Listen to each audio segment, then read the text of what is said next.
Haryana government के मुकाबले हैं उनमें भी हम फर्स्ट सेकंड पोजीशन हर साल लगभग आती है। एनडीआरआई में हम 3-4 साल से रिप्रेजेंट कर रहे हैं, वहाँ भी हमारी पोजीशन है।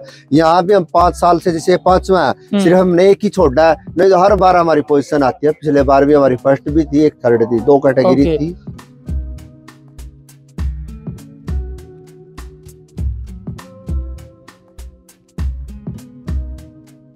एचएफ ड्राई का जो मुकाबले में सेकंड जिसने पोजीशन हासिल की है, आज हम आपको उसके मालिक से मिलाएंगे। और मैं आपको ये बताना चाहता हूँ जो उस गाय के मालिक हैं वो टीचर हैं।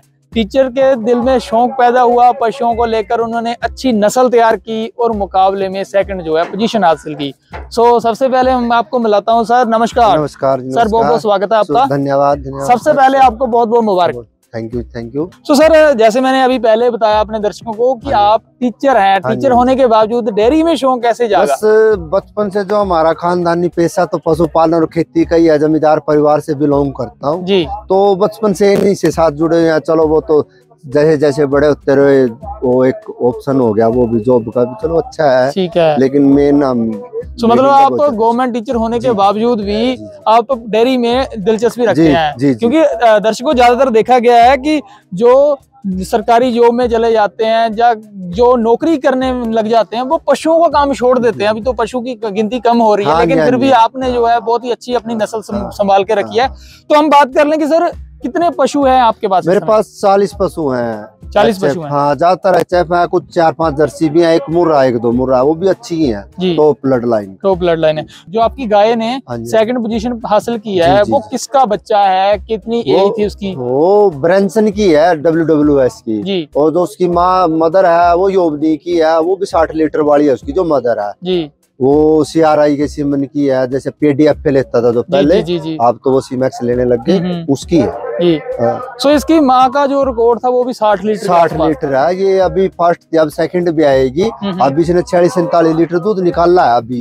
एज मान के चलो 3.5 साल की है वो अभी एट प्रेजेंट। ओके, और सेकंड ब्यान में है? हाँ, अभी भी आएगी, आगे से आएगी। ओके, तो सर हम बात कर लेते हैं, एक अच्छे पशु की खुराक जो है बहुत जरूरी होती है नस्ल तैयार के लिए। हम बात कर लें मिल्क प्रोडक्शन की या नस्ल की, है ना, तो आप खुराक कैसी देते हैं? बाहर की प्रयोग करते हैं या खुद तैयार करते हैं? बस सर हम जैसे आशीष वगैरह, ये कई कंपनियां ब्रांडेड कारगिल ये डालते हैं। शुरू में काफ स्टार्टर चलता है बच्चे का, लेकिन सबसे पहले तो ब्रीड सीमन अच्छा होगा तभी ब्रीड बनेगी। सीमन पे भी फोकस साथ साथ में रखना पड़ेगा जी।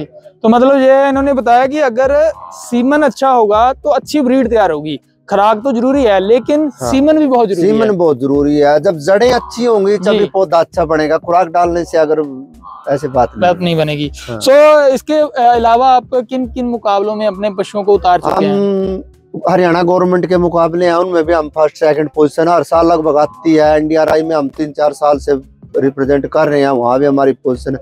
यहाँ भी हम 5 साल से, जैसे 5वां है, सिर्फ हमने एक ही छोड़ा है, नहीं तो हर बार हमारी पोजीशन आती है। पिछले बार भी हमारी फर्स्ट भी थी, एक थर्ड थी, 2 कैटेगरी थी। तो उनको कौन से मुकाबले में उतारा था आपने? वो साहिवाल थी, वो फर्स्ट आई थी। एक एचएफ थी, वो इफर, वो जो अभी जो ड्राई है ना, ये पिछले साल थी जब बीच काफ था जी। सर मैं एक बात और जानना चाहता हूँ, हमारे दर्शकों को ये बताइए कि आप सरकारी टीचर हैं, आपने एचएफ गाय को रखा है। पशुपालक बताते हैं कि एचएफ गाय को सबसे ज्यादा बीमारी आती है, तो फिर आपको कैसे इसे मेंटेन करते हैं, कैसे देखभाल कैसे करते हैं? नहीं, मेंटेन एनवायरनमेंट अपना ठीक है। थोड़ा फोगर वगैरह का गर्मियों में जरूरत होती है, फोगर वगैरह का सिस्टम रखो। सबसे पहले पशु खुला होना चाहिए। बांध के अगर हम पशु को रखेंगे तो दिक्कत होती है। खुला एनवायरनमेंट होना चाहिए, पेड़ पौधे हो बीच में, तो कोई दिक्कत नहीं है बिल्कुल जी। तो मतलब आप ऐसे पशुओं को देखभाल करते हैं? बिल्कुल। ये ऐसे हमारे 9 महीने की